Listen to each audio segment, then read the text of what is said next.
Hello brothers, Dharmasthala ಆಯಿತು, ದರ್ಶನ ಎಲ್ಲ ಮುಗಿಸ್ಕೊಂಡು ಈಗ ಮರವಂತೆ ಬೀಚ್ಗೆ ಹೋಗ್ತಾಯಿದ್ದೀವಿ.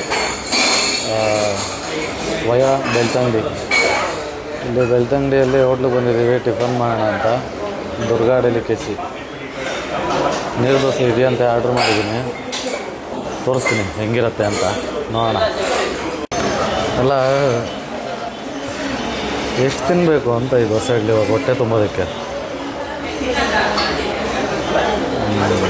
ನನಗೆ ಗೊತ್ತಿದೆ, ಒಂದು 20 ತಿನ್ನಬೇಕಾಗತ್ತೆ ಅಂದ್ಕೊತೀನಿ. ಟೇಸ್ಟ್ ಮಾಡೋಣ ಹೆಂಗಿದೆ ಅಂತ. ಒಂದು 10-20 ತಿನ್ನಬೇಕಾಗತ್ತೆ ದೋಸೆ ಇಡ್ಲಿ. ಇಷ್ಟೇ ಇದೆ. ಟೇಸ್ಟ್ ಏನೋ ಅಷ್ಟೇ ಮಾತ್ರನೇ, ಮಂಗಳೂರು ಟೇಸ್ಟ್ ಇಲ್ಲ ನೀರು ದೋಸೆ.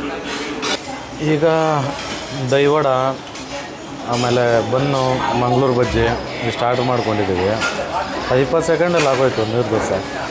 ಇದು ಹೊಟ್ಟೆ ತುಂಬಿಲ್ಲ ಅಂದರೆ ನೋಡೋಣ. ಈಗ ಅವಲಕ್ಕಿ ಮೊಸರು ಮತ್ತು ಪಲಾವು, ಇನ್ನೂ ಹೊಟ್ಟೆ ತುಂಬಿಲ್ಲ.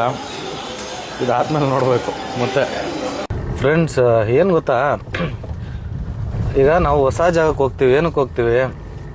ಇವಾಗ ನಮ್ಮ ಜಾಗಕ್ಕಿಂತ ಸ್ಪೆಷಲ್ಲಾಗಿ ಹೆಂಗಿದೆ ಅಂತ ನೋಡೋಕೆ ಹೋಗ್ತೀವಿ.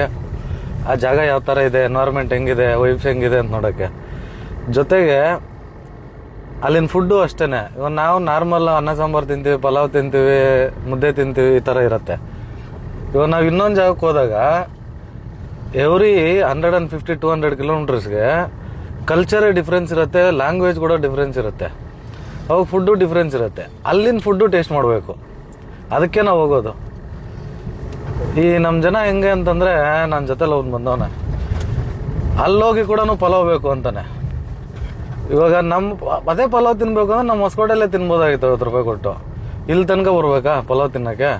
ಅದಕ್ಕೆ ಎಲ್ಲಾದರೂ ಹೋಗ್ರಿ, ಅಲ್ಲಿನ ಜಾಗ, ಅಲ್ಲಿನ ನೇಚರು, ಅಲ್ಲಿನ ಲೋಕಲ್ ಫುಡ್ ಏನಿರುತ್ತೆ ಅದನ್ನ ಟೇಸ್ಟ್ ಮಾಡಿ. ಸ್ವಲ್ಪ ತಿನ್ನಿ. ಎಷ್ಟು ಫುಡ್ ಇದೆಯೋ ಅಷ್ಟು ಫುಡ್ನೂ ಟೇಸ್ಟ್ ಮಾಡ್ಕೊಂಡು ಹೋಗಿ, ಸ್ವಲ್ಪ ತಿಂದರೆ ಕೂಡ.